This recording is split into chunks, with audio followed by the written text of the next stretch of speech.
जिल्हा परिषद अध्यक्ष, आमचे इथले आमदार, कलेक्टर, आमचे SP मॅडम, CO मॅडम सगळेच आज आम्ही या झेंडावंदनाला इथे आलेलो. झेंडावंदनाचा कार्यक्रम झालेला आहे. ज्यांनी पोलीस दलामध्ये चांगलं काम केलं आहे त्या पोलीस अधिकाऱ्यांचा, कर्मचाऱ्यांचा आता आम्ही सत्कार केला.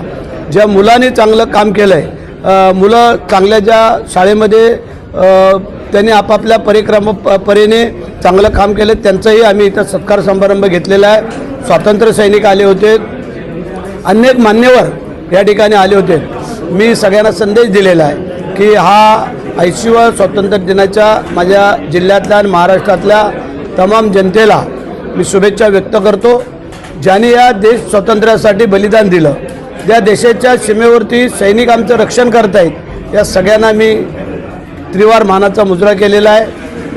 आज जर आपण पाहिलं, पाऊस चांगला आहे, पावसाने पण सकाळी आमचं स्वागत केलेलं आहे.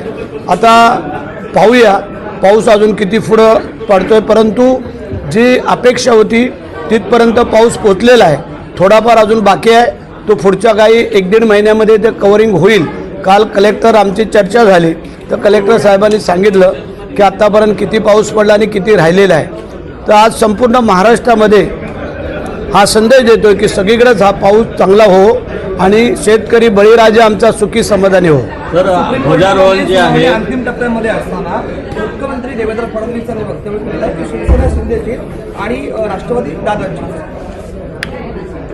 आता मुख्यमंत्र्यांनी जर सांगितलं तर चांगली बाब आहे आणि वस्तुस्थिती ती त्यांनी सांगायचा प्रयत्न केलेला आहे. कारण आम्ही जे काय लढतोय ते मेरिटवरती लढतोय आणि मेरिटप्रमाणे याही वेळेला हा निकाल आमच्या बाजूने लागल असं आम्हाला वाटते. तेच मुख्यमंत्री बोललेले असतात. एकनाथ शिंदे महाराष्ट्रातील मनातले मुख्यमंत्री आहेत असं प्रताप मनातले, कारण पूर्वी त्यांनी जे काम केलेलं आहे त्या कामाच्या याच्यावरतीच लोकांनी त्यांना मनातलं केलेलं आहे. आता पुढचं बघूया काय असेल ते, परंतु आत्ता सगळ्यांच्या मनातले आहेत. परंतु सध्याचे मुख्यमंत्री देवेंद्र फडणवीस आहेत. लवकरच मोगऱ्याचे मोगरादेवी नामांतरण होणार असं नितेश राणे म्हणाले. चांगली बाब आहे ना, त्याला आमचा पाठिंबा राहील, सहकार्य राहील. कारण अशा ज्या काही गोष्टी आहेत त्या होणं गरजेचं आहे, क्रमप्राप्त आहे आणि त्याला आमचा शिवसेनेचा पूर्ण पाठिंबा राहील. सर, मुख्यालयातील ध्वजारोहण जो आहे तो मान तुम्हाला मिळाला आहे, तो एक आनंद आहे. मात्र दुग्ध सरकार योग जो आहे तो चुकलेला आहे. पालकमंत्री पदाचं सातत्यानं तुम्ही सांगताय की 2 दिवसांनी घोषणा होईल. काय नेमकं कुठं घोडं अडतंय? काही राजकीय? आज स्वातंत्र्याचा दिवस आहे. आज स्वातंत्र्याला हे जे काय आम्हाला झेंडावंदनाचा मान मिळालेला आहे त्याचप्रमाणे काही दिवसामध्ये तोही मान मिळेल अशी आम्हाला पूर्ण शाश्वती आहे. कारण तसे आता अडचण आणि अडथळा काय राहिलेला नाही आहे. परंतु आज आमचे जिल्हा परिषदेचे अध्यक्ष आहेत, आमचे आमदार आहेत, ह्यांना आता मी पाठवतो आमचे उपमुख्यमंत्री मुख्यमंत्र्यांकडं. काय अडचण आहे ते सांगतील. पण मला वाटतंय की लवकर होणं अपेक्षित आहे आणि होईल. आम्ही जे काम करतोय ते बोलतोय आणि अडचणीचा काय भाग तसा राहिलेला दिसत नाही आहे म्हणून पण आम्ही बोलतोय. जर अडचणीचा भाग असता तर आम्ही बोललो नसतो. पालकमंत्रीपद आपल्याला मिळाल्यानंतर एकूणच राजकीय प्राबल्य आणि सामर्थ्य शिंदे शिवसेनेचं वाढण्याची देखील भीती काही राजकीय नेत्यांना सतावते का? त्यातून काही अडथळा येतोय का? काय वाटतं? असं काय वाटत नाही. आता आम्ही महायुतीमध्ये आहोत, प्रत्येकाचा मतदारसंघ आहे, तो मतदारसंघ राखूनच आम्ही चाललेलो आहोत.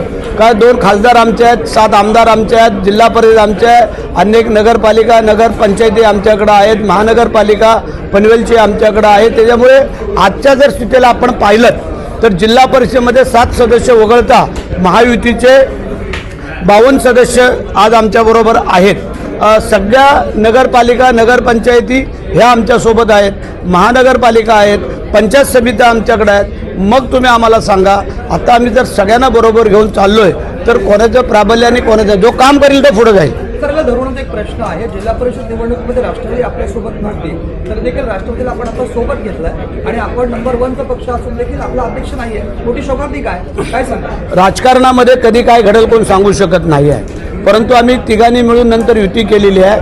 प्रत्येकजण आम्ही लढलोच. कारण अर्ध्या भागामध्ये आम्ही भारतीय जनता पार्टीबरोबर होतो आणि अर्ध्या भागामध्ये नव्हतो. तरी पण आम्ही जुळून ज्या वेळेला देशामध्ये आणि राज्यामध्ये जर आमची महायुतीचं राज्य आहे तर आम्ही 2 पावलं पाठीपुढं सरकणं क्रमप्राप्त आहे. आणि आमचा मित्रच वाकडीकर हे अध्यक्ष झालेले आहेत, ते अध्यक्ष आहेत म्हणजे महायुतीचे अध्यक्ष आहे. जरी ते एका पक्षाचे असले तरी आज महायुती म्हणून आम्ही त्यांना स्वीकारलेलं आहे. 1.25 वर्षांनी आमचा शिवसेनेचा अध्यक्ष ठरेल. सर, निवडणुकीला जर पाठीपुढे केलं असतं तर व्यर्थ खर्च आपला झाला नसता. हां निवडणुकीला जर पाठीपुढे आपण केलं असतं तर व्यर्थ खर्च झाला नसता जिल्हा परिषदेच्या. मग जनतेचं कसं काय झालं असतं? मग जनतेने आम्हाला शिव्या दिल्या असत्या. जशा आता आमदारकीला देत आहेत तशा, राज ठाकरे विधान परिषदेला शिव्या देत आहेत तशा आम्हाला तेव्हा दिल्या असत्या. राज ठाकरे यांनी मुंबई गोवा महामार्गाची पाहणी केली आणि सरकारवर त्यांनी अनेक ताशेरे मारले बघा, आणि नाराजगी देखील व्यक्त केली. तुम्ही जर असाल त्यावेळेला तिथं तर तुम्ही त्यांना स्पष्ट विचारायला पाहिजे होतं. ते आले होते, ते माणगावला त्यांच्या मध्यवर्ती कार्यालयाच्या उद्घाटनाला आले होते. त्याच्या अनुषंगाने त्यांनी ते केलेले. असे सेपरेट एकनाथ शिंदे साहेब येतात तसे काय ते आलेले नव्हते. आम्ही स्वतः मिटिंग घेतलेली आहे आणि आमचं कर्तव्य आहे. आमचा अध्यक्ष, आमचे आमदार आहेत, आम्ही आहेत, कलेक्टर आहेत, SP आहेत, शिव सगळे आम्ही येत्या गणपतीच्या अगोदर हा रस्ता सुशिक्षित आणून देण्याची जबाबदारी घेतो. परवा कॅबिनेटला पण आम्ही सांगितलं, मुख्यमंत्री सगळ्यांना, आणि ती जबाबदारी आमची आहे. आज 15 ऑगस्ट झाल्यानंतर आम्ही लगेच परत मिटिंग घेऊन रस्ता कुठपर्यंत झाला आहे, अध्यक्ष सगळ्या आमदारांना घेऊन आम्ही स्वतः पाणी करत. मनोज जरांगे पाटील आणि सरकारमध्ये नेहमीच खडाजंगी होते. सरकारने जर हे आरक्षण दिलं नाहीये तर वर्षभर आंदोलन करण्याचा त्यांनी इशारा दिला. मनोज जरांगे पाटील हे आपल्याला माहिती आहे, हे मराठा आरक्षणासाठी जे काय लढतायत, झगडतायत, त्यासाठी मला वाटतं त्यांच्या परीने ते योग्य आहे. पण शासनाच्या वतीने आम्ही पण योग्य आहोत की आम्ही पण त्यांना त्यांच्या मनासारख्या बऱ्याचशा गोष्टी दिलेल्या आहेत ज्या आरक्षणाच्या माध्यमातून. मग एकनाथ शिंदे साहेब असतील, देवेंद्र फडणवीस साहेब असतील, किंवा आता आमच्या सुनित्रा वहिनी असतील, आम्ही सगळ्यांनी आणि आम्ही सगळे की जे योग्य आहे ते आम्ही देतोय. जे काही गोष्टी अशा आहेत की ज्या देऊ शकत नाही आहेत, म्हणजे ते केंद्राच्या हातात असतील, कोर्टाच्या हातात असतील किंवा अनेक काय, पण त्यासाठी थोडंसं आम्ही सगळेजण विचार.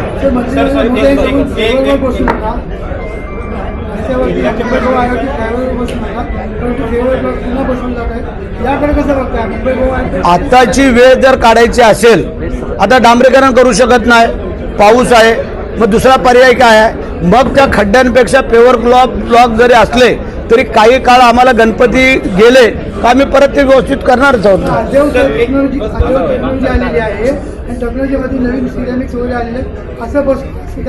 त्याचा पण तो विचार करू आम्ही, त्याची काळजी करू नका.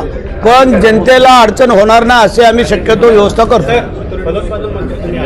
जिल्ह्याच्या दृष्टीने फलोत्पादन वाढीसाठी काय प्रयत्न केले जाणार आहे? आता मी सांगितलं, आता नवीन रोजगार हमी योजनेऐवजी VBG रामजी ही जी काय आता संकल्पना नवीन जी काय आम्ही आणलेली आहे, त्याच्यामध्ये लोकांना रोजगार पण, वैयक्तिक लाभाच्या योजना, शाश्वत विकास, जो गावाचा ग्रामपंचायतीचा, जो जिल्हा पंचायत समितीलाही आम्ही सहकार्य करणार. त्याच्यामध्ये जे फल लागवडीचं आहे उद्दिष्ट ते पण आम्ही साध्य करतोय. कारण फळं लावल्यानंतर काळांतराने झाडं मोठी झाली, दर वर्षाला फळं आली का अडचण येणार नाही. भात शेतीला पाऊस जास्त आला का कुजते, कमी पडला तर सुकते, ह्या अनुषंगाने आम्ही तो विचार करतोय आणि हा जिल्हा सुजलाम सुफलाम आणि महाराष्ट्र सुजलाम सुफलाम करण्याचा आम्ही प्रयत्न करतो. शाळांकडे लक्ष द्यायला पाहिजे अशा अभिजित देवके म्हटले. 100% आमचे अध्यक्ष आणि आमचे सगळे आता जिल्हा परिषद सदस्य, आम्ही सगळे आमदार मंत्री, आमची जबाबदारी आहे की प्राथमिक शाळांकडे लक्ष देऊन सगळ्या महाराष्ट्राकडे लक्ष.